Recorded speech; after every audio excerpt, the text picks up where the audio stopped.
সম্পর্ক হয়েছে আপনার প্রিয় বান্ধবী, বড় রসালো রসালো কথা বলেন, মনে করেন তার সব কিছু আপনার জন্য বৈধ, সে আপনার জন্য হালাল। কথা বলেন, আপনার জন্য হালাল নাকি? না, আপনার জন্য হালাল না, সে আপনার জন্য হারাম। তাকে হালাল আগে করতে হবে, এরপরে আপনি ভোগ করতে পারবেন। অন্যথায় তার সাথে দেখা করা, তার সাথে কথা বলা সব কিন্তু গুনাহে পরিণত হবে। যুবক ভাইয়েরা, রাস্তায় যখন হাঁটি, সামনে বেগানা নারী পুরুষদের সাথে দেখা হয়, আমার আল্লাহ কঠিন ভাষা প্রয়োগ করে বলেছেন,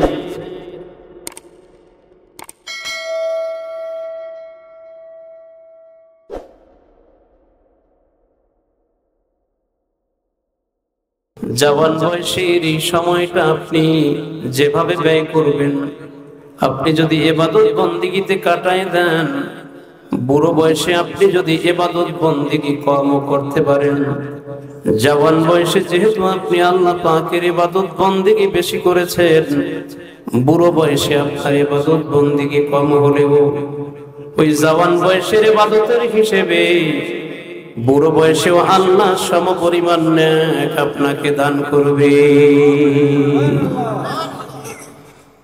কাজী জওয়ান ভাইরা, এই মাহফিলে যারা আজকে আমরা এসেছি, একটা নিয়ত এই সময় আমার সাথে আপনারা করতে রাজি আছেন কিনা, যে মাহফিলে শেষ পর্যন্ত থাকবেন, আখিরি মোনাজাত না দিয়ে ময়দান থেকে কেউ যাবেন না। কারা কারা এই নিয়তে একমত? আখিরি মোনাজাত দিয়ে যাবেন। আল্লাহ ময়দানস্থ সকলকে কবুল করুক, সকলে বলেন আমিন। আমার যুবক ভাইরা, আমার আল্লাহ রাব্বুল আলামিন চমৎকার ভাষায় বলেছেন, ইয়া আইয়ুহাল্লাযীনা আমানু লা তাদখুলু বুয়ুতান গায়রা বুয়ুতিকুম হাত্তা তাস্তানিসু ওয়া তুসাল্লিমু আলা আহলিহা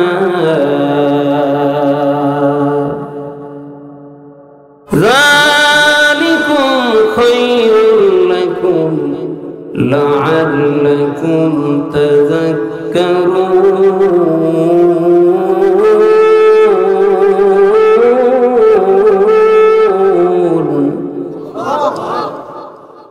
আমার ভাইয়েরা, আমরা আমাদের আত্মীয় স্বজন, পাড়া প্রতিবেশী, যাদের সাথে আমাদের পরিচয়, যাদের সাথে আমাদের সম্পর্ক আছে, আমরা তাদের বাড়িতে যাই। কথা বলেন ঠিক কিনা? বাড়িতে যাই।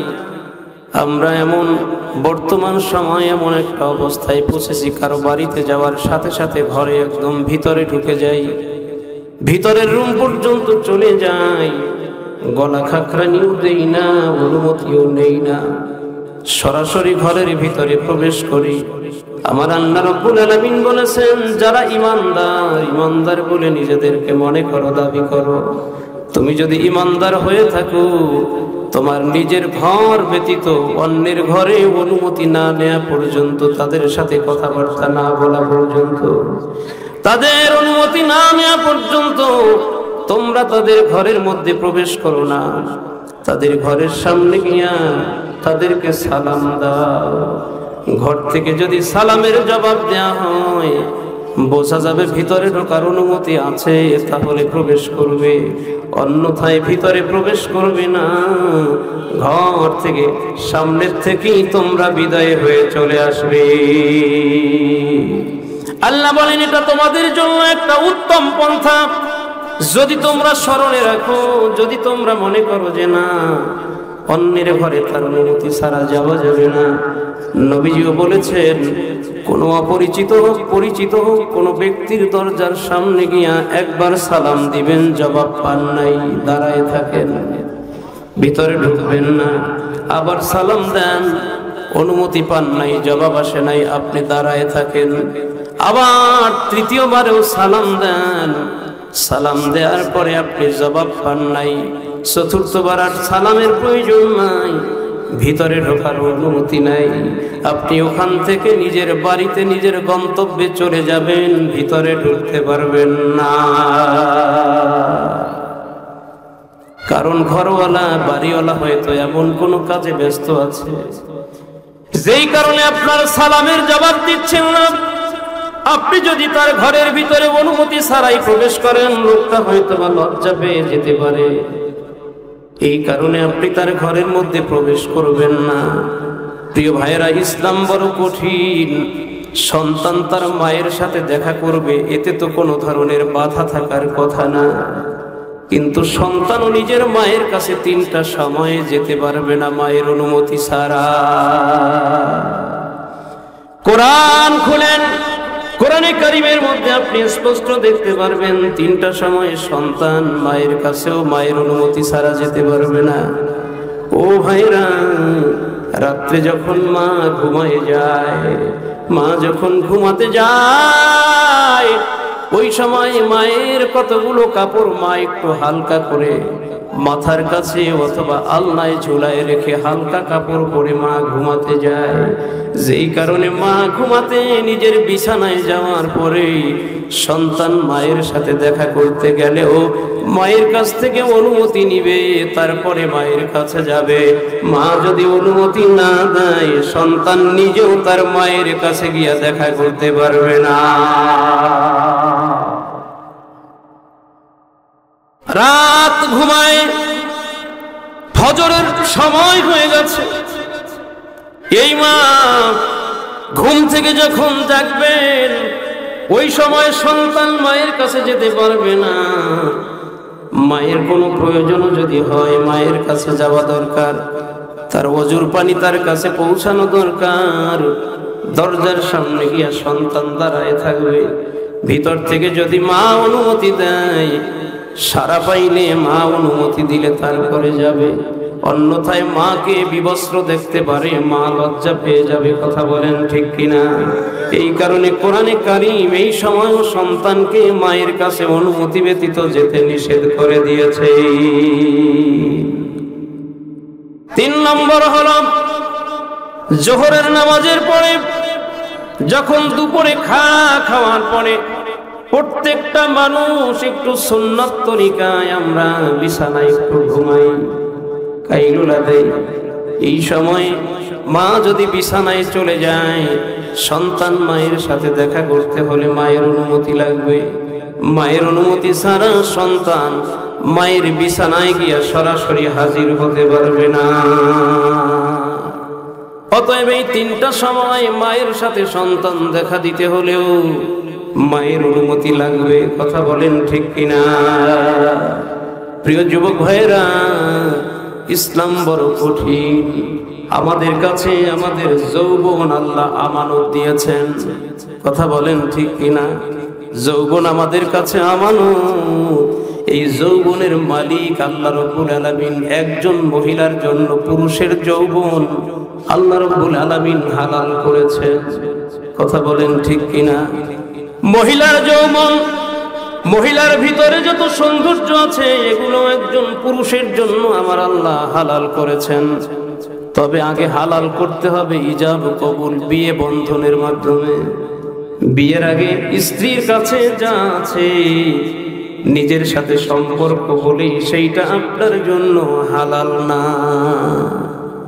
হালাল নাকি বলেন আমার ভাইয়েরা? বলেন, সম্পর্ক হয়েছে আপনার প্রিয় বান্ধবী, বড় রসালো রসালো কথা বলেন, মনে করেন তার সব কিছু আপনার জন্য বৈধ, সে আপনার জন্য হালাল। কথা বলেন, আপনার জন্য হালাল নাকি? না, আপনার জন্য হালাল না, সে আপনার জন্য হারাম। তাকে হালাল আগে করতে হবে, এরপরে আপনি ভোগ করতে পারবেন। অন্যথায় তার সাথে দেখা করা, তার সাথে কথা বলা সব কিন্তু গুনাহে পরিণত হবে। যুবক ভাইয়েরা, রাস্তায় যখন হাঁটি, সামনে বেগানা নারী পুরুষদের সাথে দেখা হয়, আমার আল্লাহ কঠিন ভাষা প্রয়োগ করে বলেছেন, কুল্লিল মুমিনিনা ইয়াগুদ্দু মিন আবসারিহিম।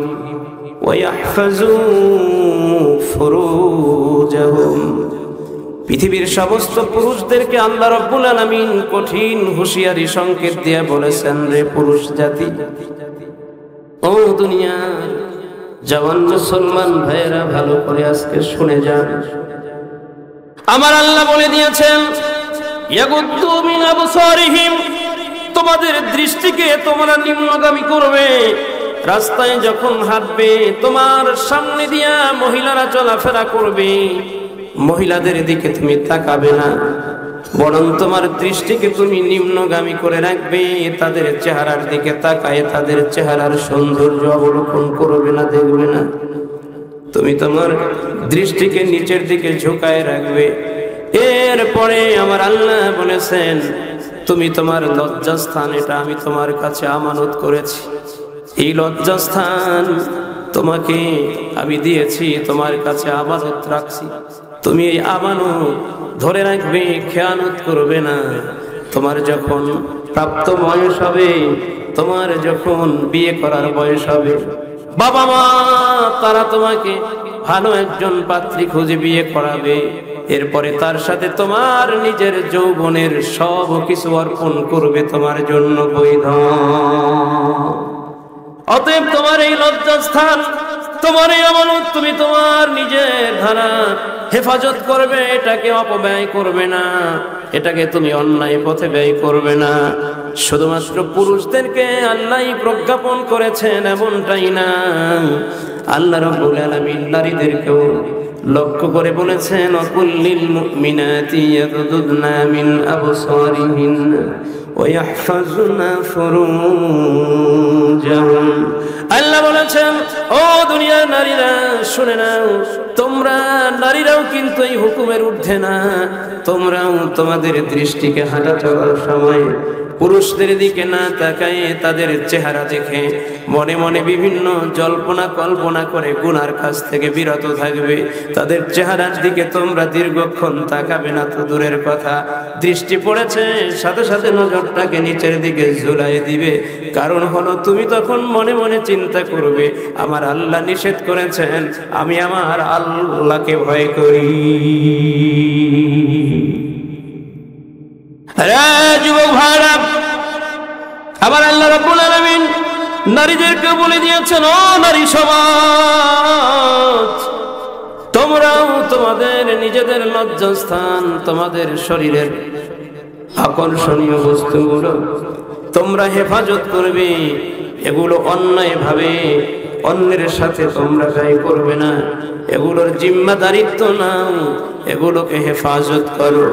নবীজি বলছেন, দুনিয়ার মানুষরা শোনো, তোমাদের মধ্যে যেই ব্যক্তি নিজের লজ্জাস্থান, নিজের মুখ, এই দুইটা জিনিসের জিম্মাদারিত্ব নিবে, মাইয়াতমানু লিমা বাইনা লিহিয়াইহি ওয়া মা বাইনা রিজলাইহি আযমানু লাহুল জান্নাহ। দুনিয়ার মানুষ, তোমাদের মধ্যে যারা নিজেদের মুখ হেফাজত করবে, মুখটাকে নিরাপদে রাখবে, মানুষকে গালি দিবে না, কষ্ট দিবে না, মানুষের জন্য সব সময় ভালো ভালো কথা বলবে, জনগণের প্রতিনিধি হয়েছেন চেয়ারম্যান সাহেব, তার আচরণে সবাই সন্তুষ্ট থাকবে, কখনো কাউকে গালি দেওয়া যাবে না। আপনার কাছে জনগণ বিভিন্ন অভিযোগ নিয়ে যাবে, রাগ না করে যত সম্ভব চেষ্টা করবেন সেটাকে খুব শালীন ভাষায় বোঝাই দিতে। কারণ তারা না বুঝ, তারা আপনার কাছে যাবে আপনার অধীনস্থ। আমার আল্লাহ রাব্বুল আলামিনের নবীজি বলছেন, যাদের মুখ দিয়ে কোনো মানুষ কষ্ট পাবে না, মুখকে হেফাজত করবে, লজ্জাস্থানকে হেফাজত করবে, এ দুটোকে অন্যায় কাজে ব্যয় করবে না, আমি নবীজি তাদের জন্য বেহেশতের জিম্মাদারিত্ব নিলাম। আমি নবীজি কিয়ামতের ময়দানে তাদের জান্নাতের জিম্মাদারিত্ব গ্রহণ করলাম। সুবহানাল্লাহ বলে। রে মুমিন ভাইরা, হে জওয়ান ভাইরা, নবীজির কলিজার টুকরা সাহাবী সালমান বিন ইয়াসির রাদিয়াল্লাহু তাআলা আনহু একবার হজের জন্য রওনা করেছেন। সঙ্গে এলাকাস্থ একজন যুবককে সঙ্গী করে নিয়েছেন। দুইজন যাচ্ছেন হজ করার জন্য। চলতেছেন মরুভূমির দেশ, ক্লান্তি এসে গেছে। পাহাড়ের পাদদেশে পাহাড়ের কিনারায় গিয়া তাঁবু গেড়েছেন। তাঁবু গেড়ে সেই জায়গায় বিশ্রামের জন্য ব্যবস্থা করেছেন।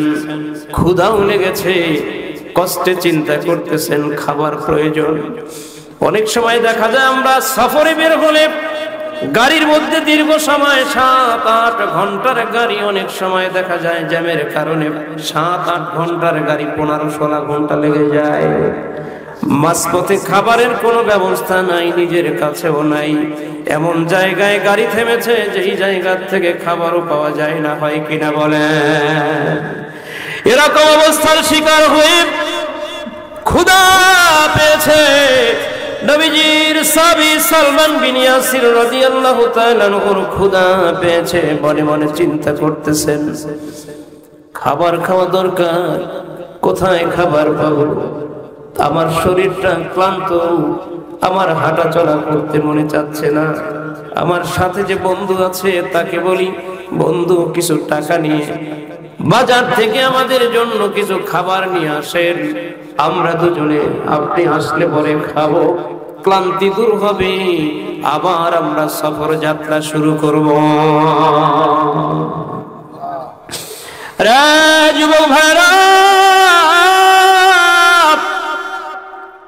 নবীজির সাহাবী হযরত সালমান বিন ইয়াসির রাদিয়াল্লাহু তাআলা আনহু নিজের সঙ্গীকে কিছু স্বর্ণ মুদ্রা দিয়ে পাঠিয়ে দিলেন, যান বাজার থেকে কিছু খাবার নিয়ে আসেন। খাবার কিনতে চলে গেছে, আসতে বিলম্ব হচ্ছে। তিনি বারবার তাঁবুর থেকে বের হন, একবার তাঁবুর থেকে বের হন, আবার এসে তাঁবুর ভিতরে প্রবেশ করেন। এমনি ভাবে বারবার যাওয়া আসা। হঠাৎ লক্ষ্য করলেন পাহাড়ের উপর থেকে একজন বেদুইন ষোড়শী নারী, একজন যুবতী মেয়ে এই সালমান বিন ইয়াসির রাদিয়াল্লাহু তাআলা আনহুকে লক্ষ্য করে উপর থেকে নেমে নেমে নিচের দিকে আসতেছেন। সালমান বিন ইয়াসির রাদিয়াল্লাহু তাআলা আনহু মহিলার নামার এই পরিবেশ দেখা তিনি নিজে তাঁবুর ভিতরে ঢুকলেন। মহিলাও নিচের দিকে নেমে সরাসরি তাঁবুর ভিতরে এসে ঢুকে পড়ল।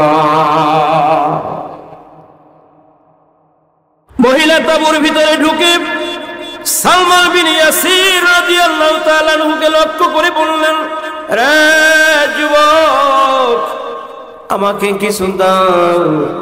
সালমান বিন ইয়াসির রাদিয়াল্লাহু তাআলা আনহু মনে করলেন গ্রাম্য মহিলা, মনে হয় যেন ক্ষুধা যাতনা সহ্য করতে না পেরে অভাবী সংসারের পেয়ে মনে হয় আমার কাছে খাবারের জন্য হাত পেতেছে। তাই তিনি কিছু খাবার যা ছিল তার থেকে কিছু খাবার হাতে বাড়াই দিয়া বললেন, নেন, এই খাবার নিয়ে আপনি চলে যান। মেয়েটা বলল, আপনি আমাকে মনে হয় ভুল বুঝেছেন, আমি কোনো গরিব ঘরের সন্তান না, আমি আপনার কাছে খাবারের ভিক্ষার জন্য আসি নাই। সালমান বিন ইয়াসির রাদিয়াল্লাহু তাআলা আনহু বললেন, রে মহিলা, তাহলে কিসের জন্য আপনি এসেছেন? বললেন, ও যুবক, তুমি কি বোঝো না একজন যুবক আরেকজন যুবতীর থেকে যা চাই? তুমি কি আমাকে দেখো না আমি একজন যুবতী নারী? হ্যাঁ দেখি তো তুমি যুবতী নারী, কি করা দরকার? এই বলেই নারীটা তার বোরকাটা গায়ের থেকে খুলে তার চেহারাটা প্রকাশ করে বলল, দেখো আমি কত সুন্দর, আমাকে পাওয়ার জন্য কত পুরুষ পাগল করা, তুমি আমাকে ভোগ করো, আমার সবকিছু তোমার জন্য আমি বিলীন করে দিব। সালমান বিন ইয়াসির রাদিয়াল্লাহু তাআলা আনহু একটা চিৎকার দিলেন, ইয়া আল্লাহ, এই কোন পরীক্ষার মধ্যে আমারে ফেলেছো আল্লাহ? আমি যাচ্ছি হজ যাত্রায়, মাঝখানে আমার সঙ্গীরে খাবার আনতে পাঠাইয়া এই কোন পরীক্ষার মধ্যে পড়লাম মালিক?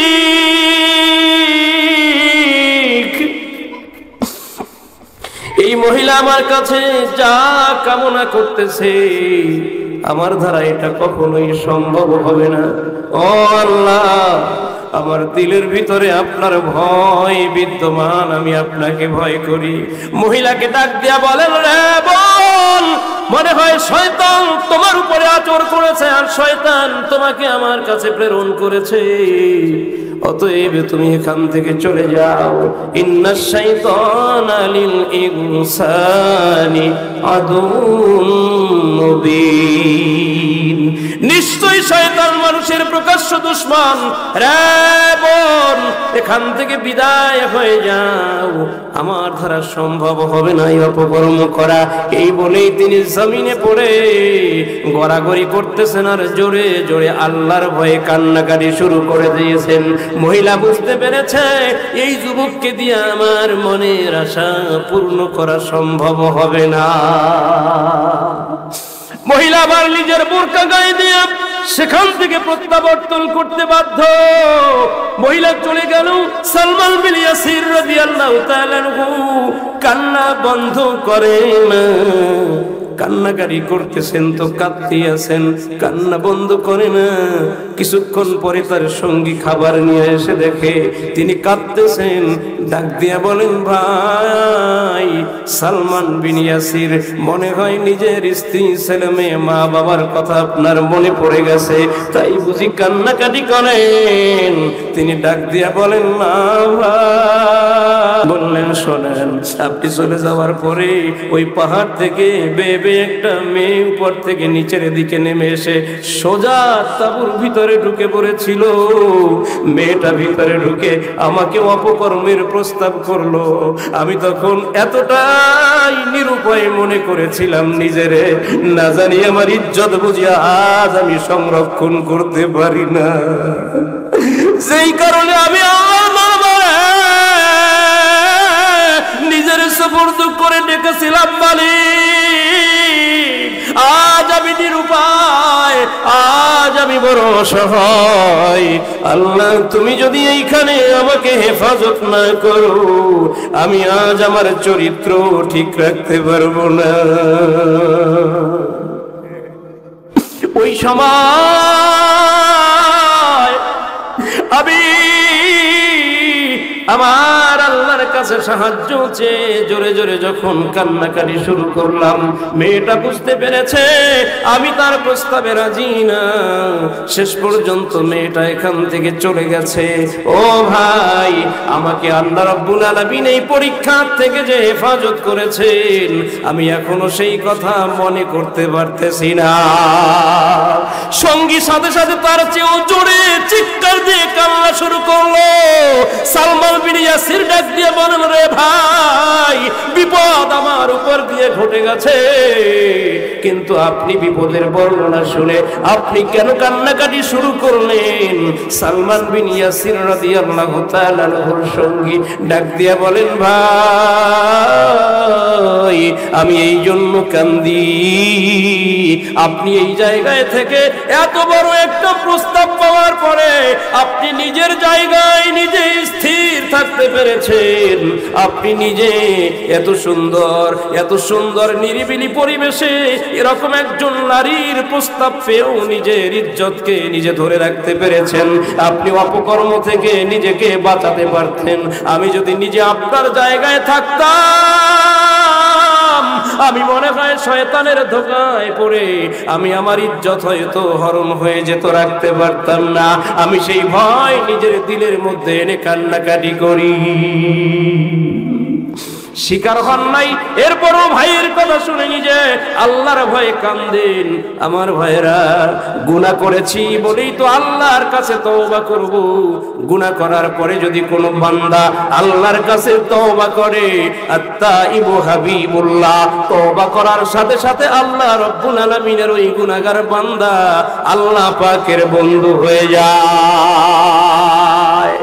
এ মুমিন ভাইরা, আমি যদি আপনাদের কাছে জিজ্ঞাসা করি, ভাইয়েরা বলো, কে কে গুনাহ করে করেছো? কে কে এই ধরনের গুনাহ করেছো? অনেকেই হয়তো লজ্জায় হাত উঠাইবা না, কিন্তু তুমি নিজে কি করেছো তুমি তো নিজে জানো। কথা বলেন ঠিক কিনা? তওবার রাস্তা খোলা রে যুবক ভাই। যদি কোনো যুবক এই মুহূর্তে এই ময়দানের মধ্যে থাকেন, যদি এসে বলেন হুজুর আপনি নিজে আমার পায়ে হাত দিয়া, যদি বলেন যে যুবক তোমার পায়ে হাত দিলাম, যুবক আপনি যদি হাত দেন, হুজুর আপনি যদি আমার পায়ে হাত দিয়া বলেন, আপনি এই কথা যদি বলেন যে আর অন্যায় করবা না, তাহলে আমি অন্যায় ছাড়বো। খোদার কসম, আপনাদের চেয়ারম্যান সাহেব, সভাপতি সাহেব উপস্থিত, আমাদের মাহফিলের যিনি অত্যন্ত মুরব্বী মানুষ, যার প্রচেষ্টায় ধর্মসুর কেন্দ্রীয় মসজিদের সভাপতি, তিনিও উপস্থিত, মেম্বার সাহেব উপস্থিত, আমাদের সাংবাদিক সাহেব উপস্থিত, অন্যান্য মেহমান সবাই উপস্থিত। সবার সামনে খোদার কসম করে বলি, যদি কোনো যুবক বলেন হুজুর আমি অন্যায় ছাড়বো, তবে আমার পাও ধরে আপনি যদি বলেন খোদার কসম, খোদার কসম আপনার পা 100 বার ধরতে আমি রাজি। রে যুবক ভাইরা, হাতে পায়ে ধরে বলে যাই, গুনাহ বর্জন করে যদি আমার আল্লাহকে একটা সিজদা দিতে পারো, খোদার কসম, নবীজি বলেছেন সালাতুল লাইলি খায়রুম মিনাদ দুনিয়া ওয়া মা ফিহা। আল্লাহ পাকের মুমিন বান্দাদের একটা সিজদা জমিনে এত বেশি মূল্যবান, একটা সিজদার মূল্য আল্লাহর আসমান এবং আল্লাহর জমিন এর মধ্যে যা কিছু আছে এর চেয়েও মুমিনের সিজদার মূল্য আল্লাহর কাছে বেশি। এ মুমিন ভাইরা, যুবক ভাইরা, হাতগুলো দেখতে চাই। জীবনে যতদিন বাঁচবা অন্যায় করবা না, মিথ্যা বলবা না, কোনো অন্যায় করবা না। কে কে আছো? মিথ্যা বলার দরকার নাই, গুনাহ করবা না, নিয়ত করে নাও আমার জীবনে আমি আর কোনো গুনার কাজ করব না।